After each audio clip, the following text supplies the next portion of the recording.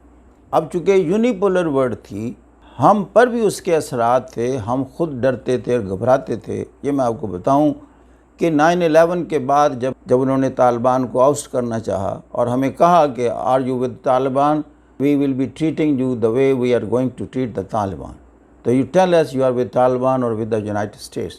تو the then government of Pakistan انہوں نے کہا کہ ہم تو نہیں افورڈ کر سکتے، تو ہم نے ان کو سائڈ کیا اور اس کے we had to bear the brunt of that.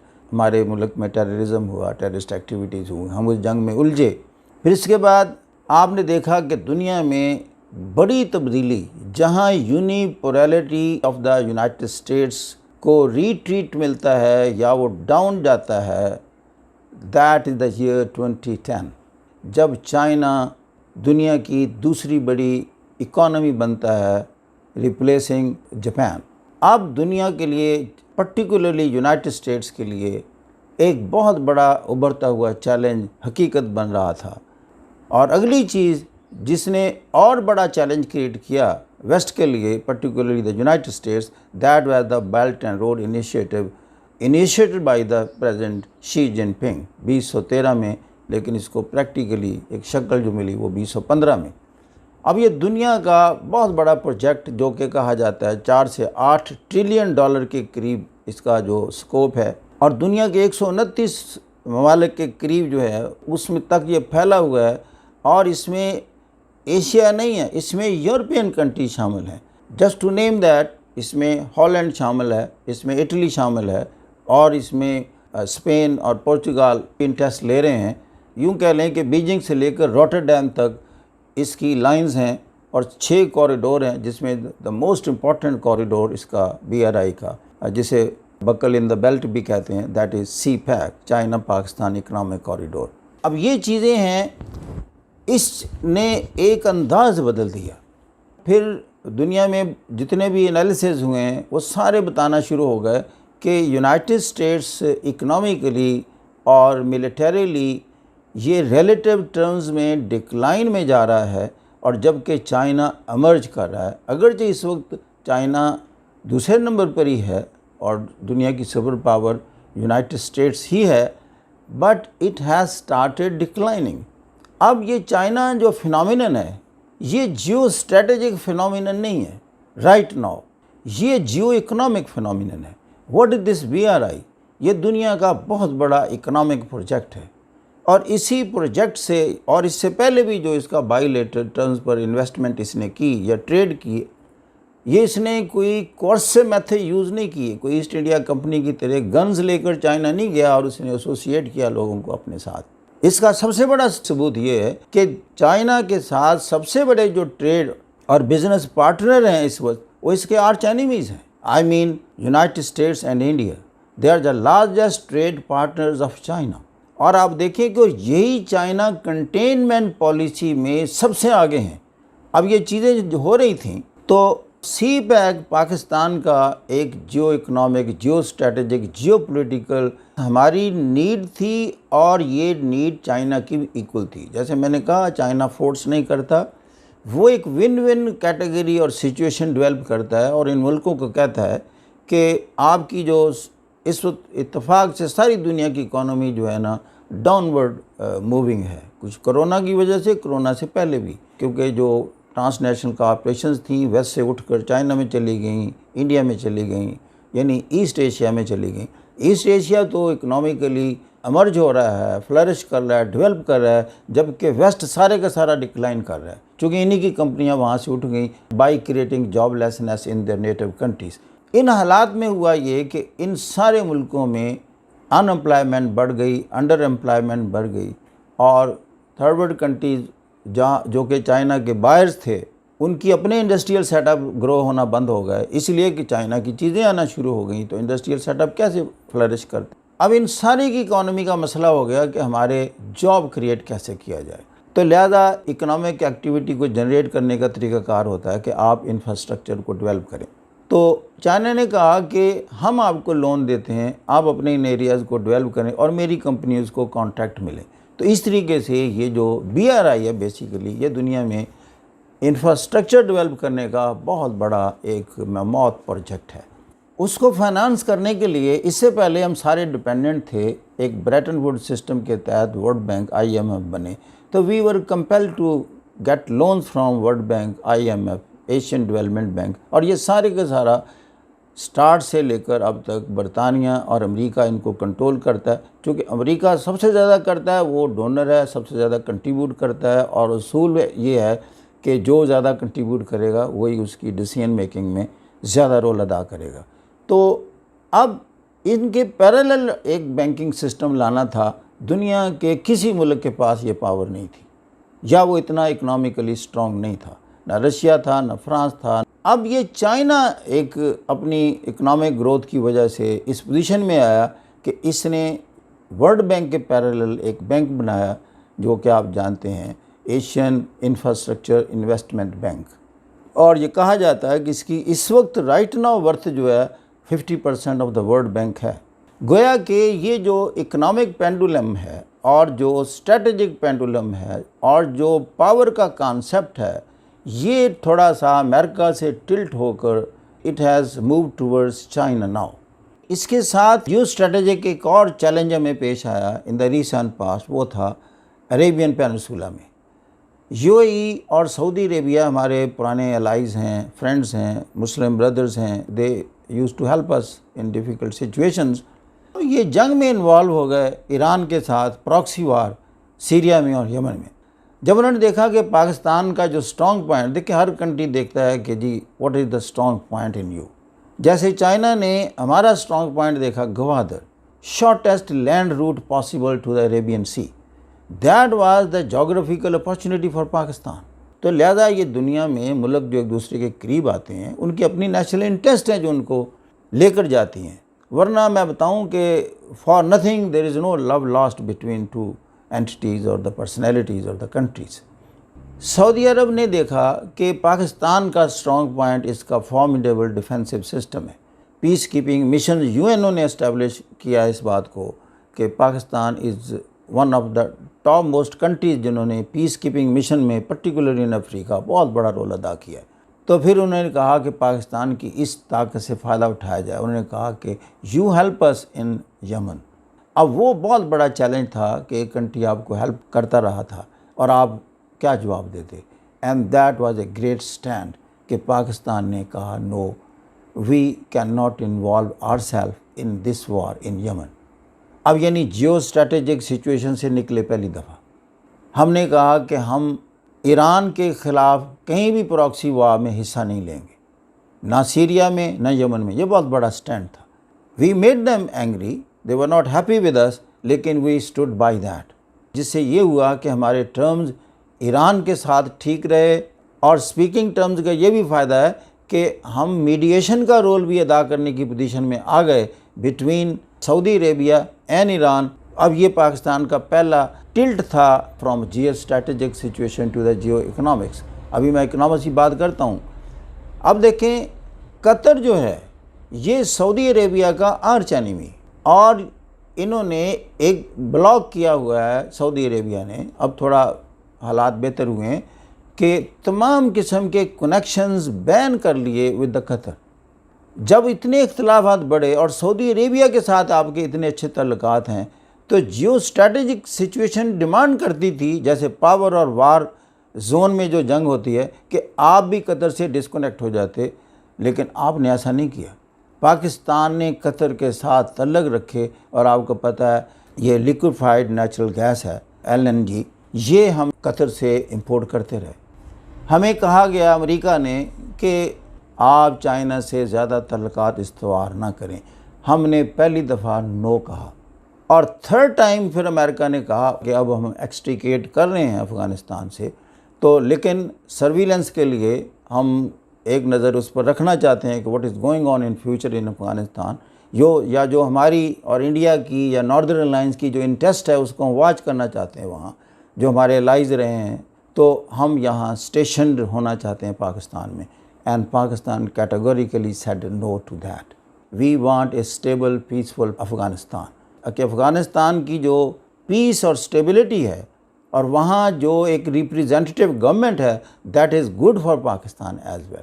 کہ اگر وہاں سول وار ہوتی ہے تو اس کے جو اثرات ہوں گے وہ ہم پر نیگیٹو ہوں گے، سب سے زیادہ ہم پر ہوں گے. ماضی میں بھی ہم پر ہوئے تھے، کیونکہ وہاں سے جب لوگ نکلتے ہیں وہ سیدھا پاکستان میں آتے ہیں. We have to support them and we have to give them shelter.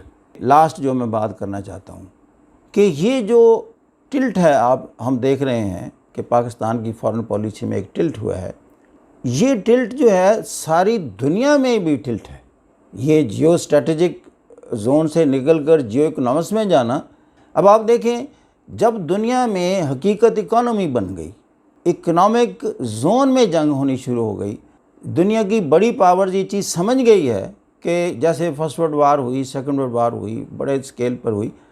اب یہ جنگ ہے، 5 بڑے ہیں سیکورٹی کونسل کے ممبر. اب انہوں نے جیسے ان ریٹرن سمجھوتا کر لیا ہے کہ ہم آپس میں جنگ افورڈ ہی نہیں کر سکتے. ہمارے پاس ایسے ڈیزاسٹرس اور فارمیڈیبل ویپنری سسٹم ہے، اگر ہماری جنگ ہوتی ہے تو that will be a war for the mutual destruction. تو لہذا یہ سمجھوتا ہو گیا کہ یہ ایز اے ڈیٹرنس تو رہیں تاکہ آپ ایک دوسرے پر اٹیک نہ کر سکیں. لیکن جنگ ہونی شروع ہو گئی اکنامک زون میں. آپ نے دیکھا کہ جب چائنا کا بیلنس آف پیمنٹ اور بیلنس آف ٹریڈ پازیٹیو ہو گیا ود یونائٹڈ اسٹیٹس اور یونائٹڈ اسٹیٹس کا نیگیٹو ہو گیا ود دا چائنا، تو آپ نے دیکھا واٹ ہیپن. کون سی جنگ شروع ہوئی؟ پریزیڈنٹ ٹرمپ نے ٹریڈ وار شروع کی. اور آغاز کہاں سے کیا کہ دیکھیں ابھی وہ چونکہ سپر پاور کے زون میں تھا اور وہ بات کی جو کہ مارکیٹ فلسفی کے اگینسٹ تھی. زبردستی کہا جا رہا ہے کہ you increase imports from United States so that my balance of payment gets balanced. تو اگر آپ نہیں خریدیں گے تو میں جو آپ سے امپورٹ کرتا ہوں I will put lot of tariff on that so that import from China gets discouraged. اب دیکھیں چائنا چونکہ ایمرج ہو چکا تھا، اس نے صاف کہہ دیا جتنی اماؤنٹ کا ٹیرف آپ لگائیں گے میں جو آپ سے امپورٹ کرتا ہوں اتنی اماؤنٹ کا ٹیرف اور ڈیوٹی میں لگا دوں گا. This is known as the trade war between China. یہ پہلی جنگ تھی جو کہ اکنامک زون میں ہوئی یا جیو اکنامک ایریا میں ہوئی. اب دوسری جو رائٹ ناؤ جہاں اس کے بعد میں بات اپنی ختم کروں گا، یہ G7 جس کو پرٹیکولر زیادہ تر اس میں رول یونائٹڈ اسٹیٹس کا ہے، اس نے کہا کہ BRI ایک بہت بڑا چیلنج بن گیا ہے. اس نے یہ تو اکنامک جنگ ہے لیکن اس اکنامک جنگ میں چائنا گلوبل لیول پر بہت بڑا انفلوئنس کریٹ کر رہا ہے. اب 129 ملک آپ سے ایسوسیٹ ہو جائیں، آپ ان میں انویسٹمنٹ کر رہے ہیں، ان کو قرضے دے رہے ہیں، ان سے اتنا زیادہ لنک اپ ہو گئے ہیں، تو وہ تو آپ کے انفلوئنس میں چلے گئے. تو گویا کہ یہ میری دنیا سے نکل کر اس کی دنیا میں داخل ہو رہے ہیں. تو لہذا الٹیمیٹلی G7 کی موجودہ جو میٹنگ ہوئی ہے تو اس میں فیصلہ کیا کہ ہم بھی اس طرح کا ایک پروگرام لے کر آتے ہیں. $40 ٹریلین کا ایک پروگرام بنایا کہ ہم بھی انویسٹمنٹ کریں گے اور ہم بھی ان ملکوں کو چائنا کے انفلوئنس میں جانے سے بچائیں گے. اس کا مطلب یہ ہے کہ یہ BRI کے مقابلے میں اسی طرح جیو اکنامکس زون میں جا کر مقابلہ کر رہے ہیں اور اس کا نام دیا B3W build back better world. المختصر یہ کہ جو کولڈ وار ود سوویٹ تھی یہ ایک اسٹریٹجک زون میں جنگ تھی. اب جو اس وقت کولڈ وار ود چائنا ہے یہ اکنامک زون میں ہے. تو thank you very much for listening.